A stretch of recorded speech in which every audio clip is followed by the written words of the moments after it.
Hello everyone, welcome to Stitch Bliss Corner. Mary Rose here again.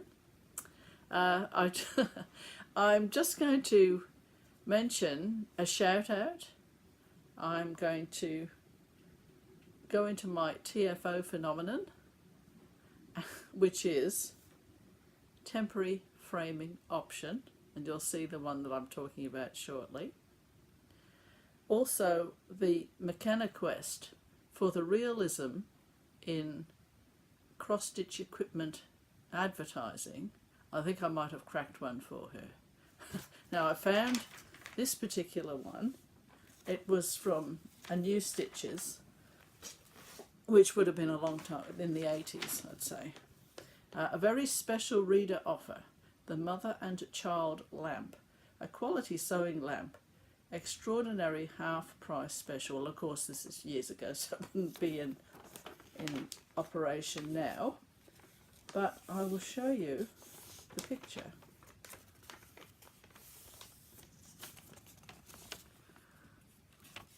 No stiletto heels. She looks as though she's ready for stitching, and she hasn't. She's got nail polish on her toenails, so I suppose there was a bit of preparation there. No shoes, and see, she's unzipped the side of her pants to be more comfortable. Now I think that's deserves plaudits there, because they've at least attempted to show a real stitcher. Although she doesn't exactly look comfortable, but then maybe she was a bit nervous about being on set or something. So anyway, McKenna, there is my offer to your quest for realism in stitching equipment. Now my shout out, where have I put my piece of paper in? My shout out is for YanyStitcher. She lives in Mexico and she works in a family business, so she doesn't have as many hours in the day to stitch as her work suggests. I mean, she's got 4 children and she does have a giddying amount of stitching needlery. I mean, I've never seen anything like it. She's a master stitcher. She's got chatelaine, she's got mirabilias, she's got all the gems, the beads, the metallic threads. She substitutes her own colours. I mean, I was sitting there like I was watching a feature film of brilliance. I've never, so if you get the chance to have a look at her videos, I mean, unbelievable. I'm just still stunned. And she's so modest, she's a very pleasant girl, So anyway, if you get a chance, just have a little look, because she put the F into fabulous, I can tell you that. Okay. Now the TFO, the phenomenon of temporary framing option. Now this one, because I said to my husband that I was going to show you some of the framed work that I've done, because I think some of you are tearing your hair out at how many things I've got done that I haven't got framed yet. That's all a work in progress, as you know. And my husband said to me, are you going to show them my cat? And I said, well, I don't really want to show them your cat, because that was put in a frame just temporarily, just so that you could have him, because he wanted him on his wall, which he's got him on his wall. And I said, it's not really done to, what do you call it? Well, it isn't finished the way you'd want it finished for a wall. And he said, oh, that just gives him character. He said, show him anyway. So I'm going to show you, just to please Harlequin. Okay, so here he is, the little kitty in the garden. And I don't know what he's got his eyes on there.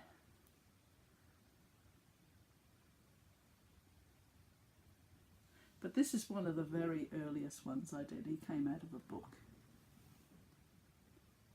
And look, he's not He's not even standing on anything, really.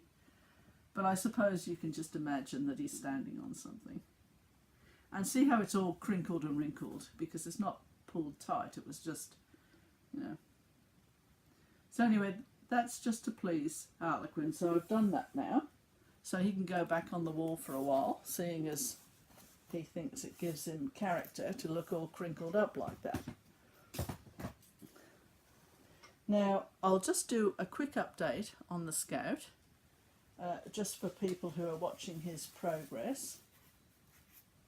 And last time you saw him, I'd got sort of across about that far. Well, now I've finished his back legs nearly. I've still got a bit of the hoof there. This has got to go down, or about down here somewhere, so it's still got a way to go down the bottom for the prairie, because he's got to have a big prairie to gallop about in, so that's fair enough. And then I'm going to, I haven't decided whether I'm going to do this side or that side, but I'm working up towards the head. So I'll just show you, so it's not jiggling about too much. I'm very good at jiggling things about.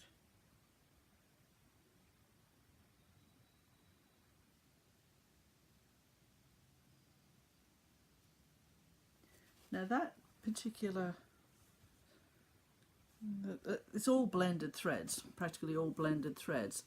And some of them have a sort of a rough sort of look, but I don't mind that, because it is a painting after all. So you do want to have a little bit of a suggestion of the brush strokes and things. Anyway, that's Scout. Now then, I'll just show you this little framed one, just to get him out of the way. It's an Irish prayer, Weekenders, counter cross stitch, Irish prayer.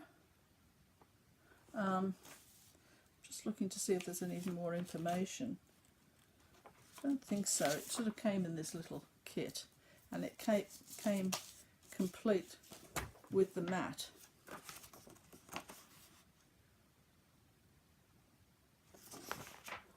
May the road rise up to greet you, and the wind be ever at your back. That sounds just a lovely Irish thing, doesn't it? And there's the little picture. And it just goes to show that you do not have to, you know, spend hours and hours on something to suggest to the person looking at a picture all sorts of emotions and things. You know, it doesn't have to be some grandiose stitching,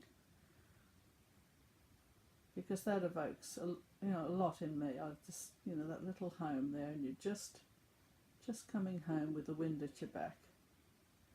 Beautiful. Right, so that's that one. Now, if you remember last time, I said this was the first stitching that I'd ever done, the free gift out of, you know, it was a little kit from YanyStitcher. And this, well, I don't know if it was naivety or what it was, but the second thing I ever did was this particular one from YanyStitcher that I did for my son. But I didn't do it as a cushion. This is issue number 10, Discovering Needlecraft.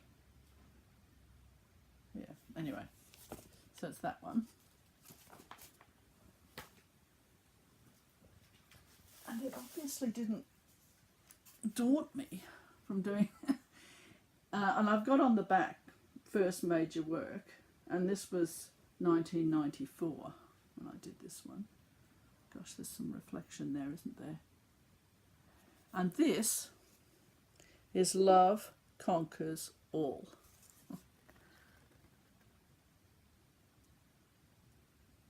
But I do like coats of arms. I think that lion is not, well, they're both nice really, and the edging. But I mean, the stitching is not fabulous. I mean, I don't even know if I've got all my stitches going in the right direction, and there's, you know, a few dodgy bits. But he really liked it. I did it for my eldest son. A Tudor rose there. Sort of. Not completely, but anyway, so that's that one. So I do actually have some things in frames. So I'll just pop that one down there. Now the next one is this one. It's called The Gentle Touch. My husband, when he was a young man, went to Africa and stayed there for quite some time, and he absolutely loved it. Made a lifelong friend there, and yeah, so here's that one. As you can see, it comes out quite a bit bigger than the picture would suggest. There's a lot of reflection today. I'm trying to... I'd have to move you back a bit, just hang on a second. Sorry about that.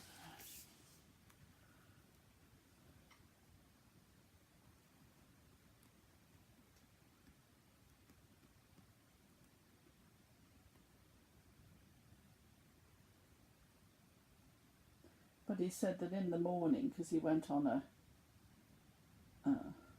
trip with his friend, and he said he saw elephants down at the creek, the dry creek bed creek bed in the morning, very early, and this is what the light was like and everything. Right, so that's that one. I'll pop that down.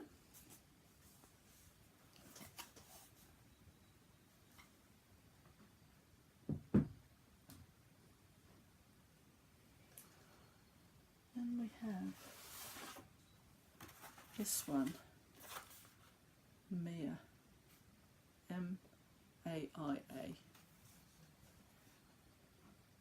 And it says here, at Mia, we create beautiful and artistic embroidery kits designed to inspire you down to the very last stitch.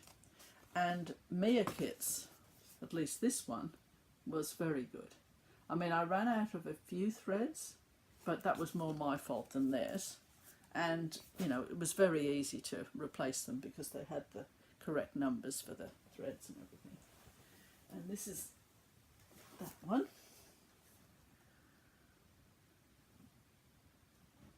The woods are lovely, dark and deep, but I have promises to keep, and miles to go before I sleep, and miles to go before I sleep. The incomparable Robert Frost. Although I'm not going to use that particular... I want to find a winter scene, a winter woods, for that Robert Frost poem. He spent some time in England. He was American, but he spent some time in England and wrote some poems about England. And Stopping by Woods on Snowy Evening is one of my favourites of his. Right, so that's that one. And it was very enjoyable to stitch that. And that was for my eldest son, because he sort of likes to encourage my stitching. So does my other son. He's wonderful. He's very good with that as well. They're not stitches. Well, this is a short one. It's not even a quarter of an hour. It's my framing parade today, just to give you a change. So I do frame some things, But I think my problem too is I do tend to put framing off because I'm never quite sure I'm finished. And also for me, the joy is very much in the stitching, not necessarily in the finish. I mean, I do, there are some that I really want to have on the wall and everything. But I think it's just the joy of actually doing the stitching. So the actual framing isn't necessarily a priority for me. But anyway, we'll... was there anything else I had to say? I don't think so.